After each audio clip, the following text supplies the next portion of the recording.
ሰላም ሰላም ውድ ጊዮን አካዳሚ ቤተሰቦች እንኳን ወደ ሰላም በሰላም መጣችሁ። ዛሬ ደግሞ እጅግ አስፈላጊ ትምህርት ይዤላችሁ መጥቻለሁ ማለት ነው። እንዴት እንግሊዘኛ ማንበብ መጻፍ እንደምንችል ከባለፈው የሚቀጥለውን ትምህርት ይዤላችሁ መጥቻለሁ ማለት ነው። ዛሬም በቀላሉ እንግሊዘኛ አንብባችሁ ጽፋችሁ እንደምትሄዱ ምንም አልጠራጠርም ማለት ነው። አናባቢዎቹንና ተነባቢዎቹን በደንብ አይተን ከዛ ቃላቶችን ደግሞ እያጣመርን እንዴት ማንበብ እንደምንችል እናያለን ማለት ነው። ስለዚህ ቪዲዮውን እስከ መጨረሻ ማየት እንዳትረሱ። እንዲሁም ኦንላይን ለመማር የሚፈልጉ ቤተሰቦች በማንኛውም ሰዓት በመደወል አማርኛ፣ እንግሊዝኛ፣ ሂሳብ እንዲሁም ሌሎችን ትምህርት እያስተማርን ስለምንገኝ በፈለጋ ሰዓት ደውላችሁ መማር መካተል ትችላላችሁ ማለት ነው። አሁን ቀጥታ ወደ ትምህርቱ እንሄዳለን ማለት ነው። እንግዲህ መጀመሪያ ምን ማድረግ አለባችሁ? ሁሌም እንደምላችሁ አናባቢዎችን ማወቅ አለባችሁ። አናባቢዎቹን አምስቱን አናባቢ በአጭርና በረጅም ድምፅ በደንብ እናወቃለን። ከዛ ተነባቢዎቹን ደግሞ ድምፃቸውን አውቀን ከዛ ቃላቶችን አጣምረን ማንበቡ በጣም ቀላል ይሆንልናል ማለት ነው። በመጀመሪያ አናባቢዎቹ ስንት ናቸው? አምስት ናቸው። አምስቶቹን ማወቅ ብቻ ሳይሆን እንደዚህም ብሎ አምስት ኤ ኢ አይ ኦ ዩ የሚሉትን ብቻ ማወቅ ሳይሆን ድምፃቸውን በአጭርና በረጅም ድምፅ ማወቅ አለባችሁ ማለት ነው። መጀመሪያ እዚህ ጋር አሁን ሾርት ቫውል ማለት ምን ማለት ነው? ሾርት ቫውል ማለት አጭር ድምፅ ማለት ነው። ሾርት ቫውል ስንል አጭር ድምፁ አጭር ሲሆን ምን አይነት ድምፅ አለው? ሾርት ቫውል ነው የምንለው መቼ ነው የሚለውን በደንብ እናያለን። ሎንግ ቫውል ማለት ደግሞ ድምፁ ረጅም ሲሆን ረጅም ድምፅ የሚሆን መቼ ነው? ሁለት ወይም ከዛ በላይ አናባቢ ከቃሉ ካለው ምን እንላለን ማለት ነው? ድምፁ ረጅም ነው እንላለን። ለምሳሌ እዚህ ጋር የምታዩቸው ኢኤ ስንት አናባቢ ናቸው? ሁለት ናቸው። በዚህም ታይም ድምፁ ረጅም ነው ይባላል። ሁለት አናባቢ ስላለው ድምፃቸው ይለያያል ማለት ነው። እዚህ ጋር አሁን በአጭር ድምፅ ሲሆን ምንድን ነው ሾርት ቫውል የምንለው በአጭር ድምፅ ነው። ስለዚህ አንድ አናባቢ ብቻ ሲኖረው እዚህ ጋር አሁን ለምሳሌ ኢ ብቻዋን ናት አይደለ? ኢ ብቻዋን ስትሆን ሌላ አናባቢ ከጎኗ ከሌለ ምን አይነት ድምፅ አላት የሚለውን ዛሬ እናያለን። ዛሬ የምናየው ከባለፈው የሚቀጥለውን አናባቢ ኤ በአጭርና በረጅም ድምፅ በባለፈው ኤንና ማንን አይተናል ማለት ነው? ኤን አይተናል። በአጭር ድምፅም በረጅም ድምፅ አይተናል ማለት ነው። ዛሬ ደግሞ አናባቢ ኤን በደንብ እናያለን ማለት ነው። በመጀመሪያ አሁን እዚህ ጋር ኤ ምን አይነት ድምፅ አላት? በአጭር ድምፅ አ ሚል ድምፅ አላት። አ ሚል ድምፅ አላት። በረጅም ድምፅ ደግሞ ኤ ሚል ድምፅ አላት። በረጅም ድምፅ ኤ ሚል ድምፅ አላት ማለት ነው። ረጅም ድምፅ የምንለው ሁለት ወይም ከዛ በላይ አናባቢ ከቃሉ ለምሳሌ እዚህ ጋር የለም እንጂ ይህ አናባቢ ኢ እቺ ለምሳሌ ኤ ብትሆን ከጎኗ ሌላ አናባቢ ኢ ቢሆን እንደ ኤ ትነበባለች ማለት ነው። ሌላ ግን ስላየን ችግር የለውም። እሺ ኢ እንደ ኤ የሚነበባል። ኢ እንደ ኤ ልክ እዚህ ጋር እንደ ኤ ነው የሚነበበው። ለምን?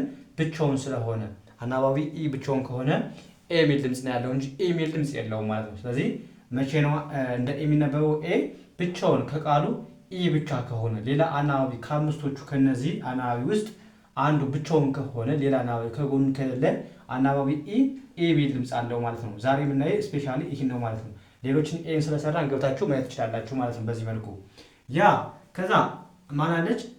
አይ እንደ ኢ ይነበባል፣ እንደ አይ ይነበባል። እንደ ኢ ይነበባል፣ እንደ አይ ይነበባል። እሱ መቼ እንደሆነ በደንብ እናያለን ማለት ነው። ቀጣይ ኦም እንደዛው እንደ አም እንደ ኦም ይነበባል። በረጅም ደግሞ እንደ ኦ ይነበባል ማለት ነው።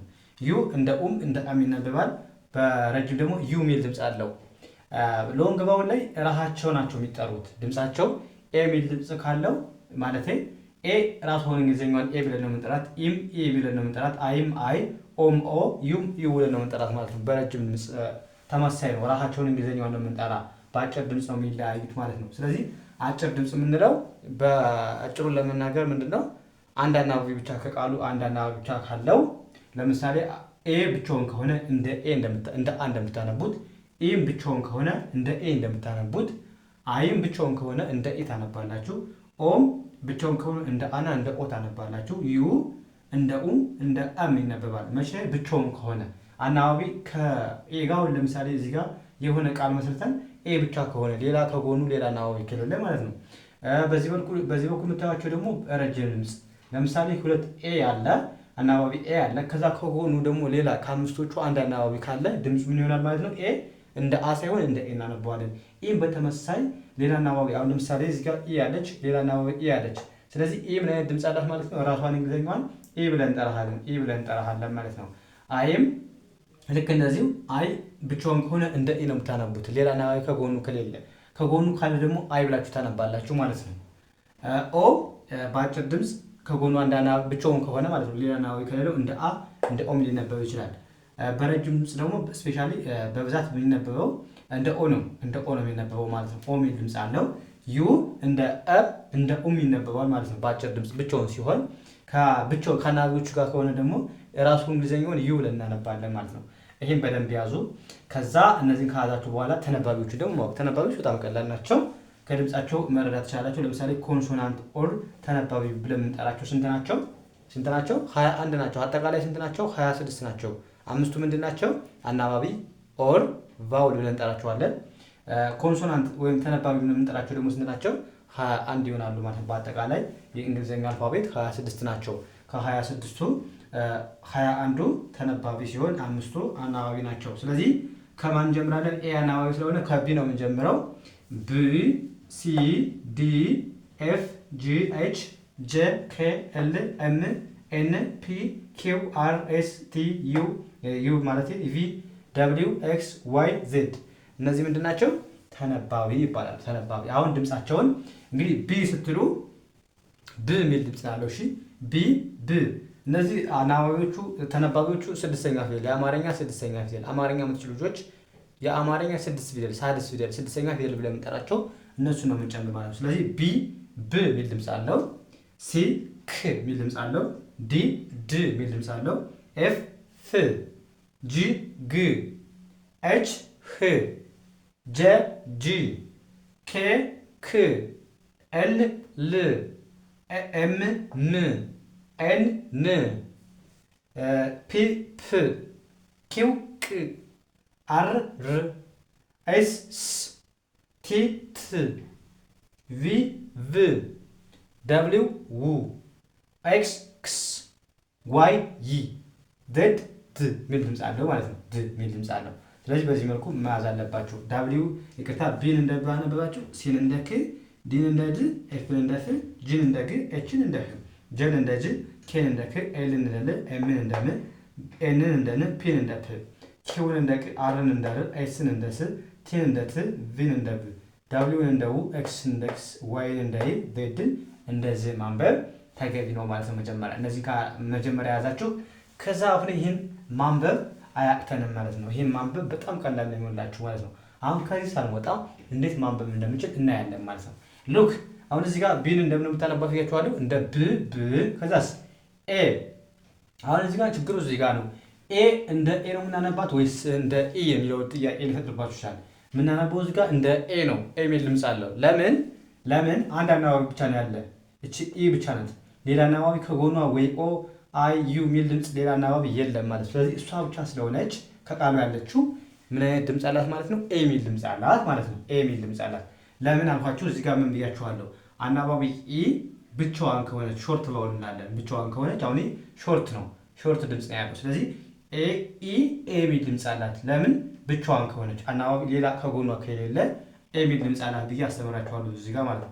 ስለዚህ እሱ ነው እዚህ ጋር ምን ደግሞ። ስለዚህ እዚህ ጋር ኤ የሚል ድምፅ አላት። እዚህ ጋር ደግሞ ኢ እንደ ኢ የምትነበበው ሁለት አናባቢ ሲኖራት፣ ለምሳሌ እዚህ ጋር እናያለን በደንብ ማለት ነው። ስለዚህ አሁን ብ እንደ ኤ ነው የምናነባት፣ እንደ ኢ አይደለም። እንደ ኤ ብ ኤ ድ ብ ኤ ድ ቤድ ቤድ ቤድ ቤድ ምንድን ነው? አልጋ ማለት ነው። አያችሁ እዚህ ጋር ኤ የሚል ድምፅ አላት ማለት ነው። ኤ የሚል ድምፅ አናገኝም። ለምን? ብቻዋን ከሆነች አናባቢ ከጎኗ ከሌለ አናባቢ ኢ ምን አይነት ድምፅ አላት እያችኋለሁ? ኤ የሚል ድምፅ ነው ያላት። ኤ የሚል ድምፅ ነው ያላት ማለት ነው። ያ እዚህ ጋር በተመሳሳይ ፒን እንደምታነባት እንደ ፕ፣ ኢ እንደ ኤ፣ ኤንን እንደ ን፣ ፕ ኤ ን፣ ፕ ኤ ን፣ ፔን ምንድነው? ብዕር ማለት ነው። ብዕር ወይም እስክሪብቶ ማለት ነው። እስክሪብቶ ወይም ብዕር ማለት ስንፈልግ ፔን እንላለን ማለት ነው። ፔን ያ እዚህ ጋር አሁን በተመሳሳይ ስንት አናባቢ ያለ? ራሷ ኢ ብቻ ነች። ሌላ ከጎኗ ሌላ አናባቢ ስለሌለ አሁንም አናባቢ ኢ ምን አይነት ድምፅ አላት? ኤ የሚል ድምፅ አላት ማለት ነው። ስለዚህ ር ኤ ድ በአንድ ላይ ሬድ ማለት ምንድነው? ቀይ ማለት ነው። ሬድ ስንል ቀይ። ያ እዚህ ጋር አሁን በተመሳሳይ ኤ ን ሄን ማለት ዶሮ ማለት ነው። ዶሮ ኤን አያችሁ። ኤች እንደ ህ አነበብን፣ ኤን እንደ ኢ ሳይሆን እንደ ኤ አነበብን፣ ኤንን እንደ ን ኤን። ከዛስ ኤልን ል ኢ ኤ ጂን ግ ል ኤ ግ ሌግ ብለን በቀላሉ ማንበብ ቻለን ማለት ነው። እዚህ ጋር በተመሳሳይ አሁንም ብ ኤ ሁለቱንም ኤል ል ብኤል ብኤል ቤል ቤል ቤል ምንድነው? ደውል ማለት ነው። ደውል ቤል ቤል። ያ እዚህ ጋር ምን ይላል? ድ ኤ አሁንም ኤ የሚል ድምፅ አላት ብቻዋን ብቻ ሌላ ናው የለም። ድኤስክ ድኤስክ ዴስክ ዴስክ ዴስክ ምንድነው? ጠረጴዛ ጠረጴዛ ማለት ፈልግ ዴስክ እንላለን ማለት ነው። አያችሁን እዚህ ጋር ሾርት ቫውል ኢ ወይም ብቻዋን አናባቢ ኢ ብቻዋን ሌላ አናባቢ ከጎኗ ሳይኖር ከቃሉ ማለት ነው። አሁን ለምሳሌ ይሄ አንድ ቃል ነው አይደል? ከዚህ ቃል ላይ እሷ ብቻ ነች ያለች ኢ ብቻ ነች ያለች ሌላ አናባቢ የለም አይደለ? ስለዚህ ሌላ አናባቢ ከሌለ ራሷ እንግሊዘኛውን እሱ ማለት አናባቢ ኢን ምን ብለን ማንበብ አለብን ማለት ነው? ኤ የሚል ድምፅ እንደሚሏት ማያዝ አለባችሁ ማለት ነው። ኤ የሚል ድምፅ አላት ማለት ነው። ስለዚህ ኤ የሚል ድምፅ አላት እዚህ ጋር ብቻዋን ከሆነች። እዚህ ጋር ደግሞ በረጅም ድምፅ ሎንግ ቫውል በረጅም ድምፅ አናባቢ ኤን እናያለን። ድምጿ ምንድነው? በረጅም ድምፅ ሎንግ ቫውል ብዬ አስተማርኳችሁ ኢ ራሷ እንግሊዘኛዋን ኤ ብለን እንጠራታለን ብያችኋለሁ። ስለዚህ ሁለት ወይም ከዛ በላይ አናባቢ ካገኛችሁ አሁን እዚህ ጋር ስንት አናባቢ አለ? ኢ ሁለት አይደለ? ሁለት አናባቢ ስላለ ኢ ምን አይነት ድምፅ አላት ማለት ነው? ኢ ራሷን ኢ ብለን እንጠራለን። እዚህ ጋር እንዳልኳችሁ ኢ ራሷ ኢ ነው የምናነባት ማለት ነው ድምጿ። እዚህ ጋር ስንት አናባቢ አለ? ሁለት አናባቢዎች አሉ። ስለዚህ ኢ የሚል ድምፅ አላት። እዚህ ጋርም ሁለት አናባቢ ያለች ኢ የሚል ድምፅ አላት። እዚህ ጋርም ኢ የሚል ድምፅ አላት። እዚህ ጋርም እንደዛው። ስለዚህ ሁለት ወይም ከዛ በላይ አናባቢ ካለ ከኢ ጋር ከጎኑ ማለት ነው። እዚህ ጋር ብቻውን ስለሆነ ነው እንደ ኤ ያነበብነው። እዚህ ጋር ደግሞ ሁለት ወይም ከዛ በላይ አናባቢ ከጎኑ ሌላ አናባቢ ስላለ ምን አይነት ድምፅ አለው ማለት ነው? ኢ የሚል ድምፅ እንዳለው መያዝ ያስፈልጋል ማለት ነው። አሁን ወደ ቀጣይ እንሄዳለን። እዚህ ጋር አሁን በተመሳሳይ እንዴት ነው የምታነቡት? ይቅርታ ኢን እንደምን ነው የምታነቡት? እንደ ኢ እዚህ ጋር ሁለት አናባቢዎቻችሁ በአንድ ላይ ሲመጡ ኤን አለፉና ቴን አነቡ። ምክንያቱም ሁለት አናባቢዎች በአንድ ላይ ሲመጡ የመጀመሪያውን አናባቢ ነው የምታነቡት ማለት ነው። ስለዚህ ኢ ት ኢት ምንድነው? መብላት መመገብ። ኢት ማለት መብላት ወይም መመገብ ማለት ስለሆነ ኢት አያችሁ ኢ የሚል ድምፅ አላት። እዚህ ጋር ብትሆን ግን ኤ ብለን ነበር ያነበበው። ለምን? ብቻዋን ናት ያለችው ድምጿ ኤ የሚል ድምፅ ነው ያላት እንጂ ኢ የሚል ድምፅ የላትም። ከአናባቢ ጋር ሲሆን ደግሞ ምን አይነት ድምፅ አላት አልኳችሁ? ኢ የሚል ድምፅ አላት።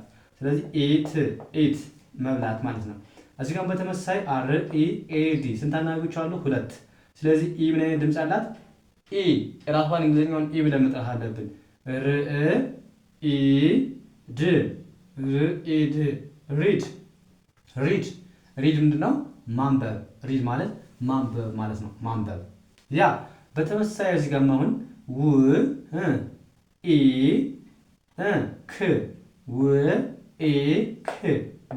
ክ ዊክ ምንድነው? ሳምንት ማለት ነው።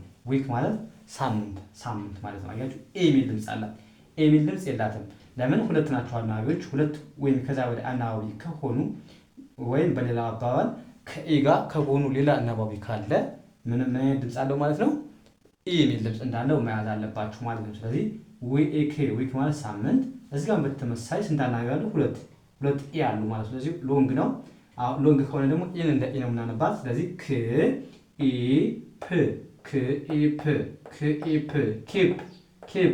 ኬፕ ምንድነው? መጠበቅ ማለት ነው። ኬፕ መጠበቅ ብለን በቀላሉ ማንበብ ቻልን ማለት ነው። እዚህ ጋር ሳይሆን በተመሳሳይ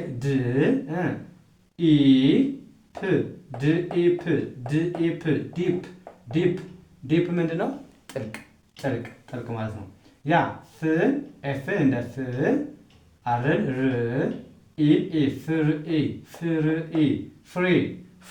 ፍሪ ምንድነው? ነፃ ማለት ነው። ነፃ ፍሪ ማለት ነፃ ማለት ነው። ያ እዚህ ጋርስ አሁንም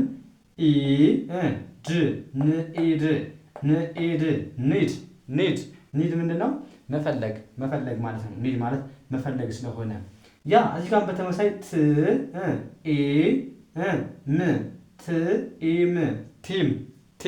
ቲም ምንድነው?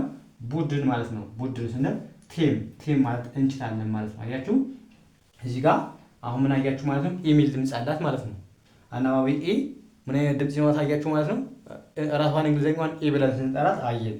መቼ ነው እንደዚህ የምናደርገው?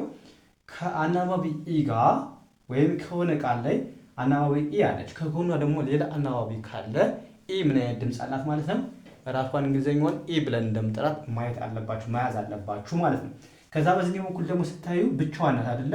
ብቻዋን ኢ ብቻ ስትሆን ሌላ አናባቢ ከጎኗ ከሌለ፣ ለምሳሌ ይሄ አንድ ቃል ነው። ከዚህ ቃል ላይ እሷ ኢ ብቻ ናለች፣ ሌላ ከጎኗ ምንም የለም አይደለ? ስለዚህ በዚህ ታይም ሎንግ ሾርት ድምፅ እንለዋለን። ሾርት ድምፅ ነው ማለት ደግሞ ኤ ምን አይነት ድምፅ አለው ማለት ነው? ኤ የሚል ድምፅ ይቅርታ፣ ኢ ምን አይነት ድምፅ አለው ማለት ነው? ኤ የሚል ድምፅ እንዳለው ብቻ መያዝ ያስፈልጋችኋል ማለት ነው። ይህን ከያዛችሁ በቃ በቀላሉ ማንበብ መጻፍ አትቸገሩም ማለት ነው። ስለዚህ በዚህ መልኩ መለማመድ ያለባችሁ። ስለዚህ ዛሬ አናባቢ ኢን በአጭርና በረጅም ድምፅ እንዴት ማንበብ እንደምችል አየን እና ደግሞ ተነባቢዎችን ከተነባቢዎች ለይተን እንዴት ማወቅ እንደምችል በደንብ አይተናል ማለት ነው። ስለዚህ እናንተ በዚህ መልኩ ፕራክቲስ ማድረግ አለባችሁ። ፕራክቲስ ቢያንስ እችን ራሱ ብትይዙ ሌሎችንም በዚህ እየተካችሁ ማንበብ፣ ቃላቶችን ቢቀያየሩ ምንም ችግር የለውም። አንዴ ሮሉ ከገባችሁ፣ አንዴ ህጉ ከገባችሁ ምንም አይከብዳችሁም ማለት ነው። ስለዚህ ተከታተላችሁ የምንለቃቸው ቪዲዮዎች እንደዚህ ማየት ያለባችሁ። እንደውም ደግሞ ፕራክቲስ አድርጉ። ልምምድ በጣም ያስፈልጋል። ልምምድ እየጻፋችሁ ምናምን ተለማመዱ ማለት ነው። እንደዛ ካደረጋችሁ በአጭር ቀን ይገባችኋል ማለት ነው። እንግሊዘኛችሁ ጥሩ ይሆናል። ማንበብ መጻፍ ትችላላችሁ በቀላሉ ማለት ነው። ስለዚህ እናንተ የምንለቃቸው ቪዲዮዎች ከቀን አሁን ዛሬ 3ኛ ቀናችን ደረሰ ማለት ነው። ስለዚህ ከቀን አንድ ጀምራችሁ እየለቀቅናቸው ብዙ ቪዲዮዎች ሰርች አለው በእርግጥ። ስለዚህ እነሱን እየገባችሁ ማየት ትችላላችሁ ማለት ነው። እና እንደነገርኳችሁ ደግሞ ኦንላይን ለምትፈልጉ ቤተሰቦችም በማንኛውም ሰዓት ደውላችሁ አማርኛም ሆነ እንግሊዝኛ፣ ሂሳብ ከመሰረቱ መማር የምትፈልጉ ቤተሰቦች በማንኛውም ሰዓት ደውላችሁ አናግሩኝ፣ መማር መከታተል ትችላላችሁ ማለት ነው። ስለዚህ እንድሰራላችሁ የምትፈልጉት ነገር ካለ ኮሜንት ሴክሽን ላይ አሳውቁኝ። እናንተ በሚገባችሁ መንገድ እሰራላችኋለሁ ማለት ነው። ብቻ እናንተ ወየ በሉኝ እንጂ እኔ ለእናንተ ለመስራት በጣም ዝግጁ ነኝ ማለት ነው። ስለዚህ ዛሬ እዚህ ጋር ይበቃናል። ቀጣይ በሌላ ትምህርት እስከምንገናኝ መልካም የተመኙላችሁ ሰናይ ጊዜ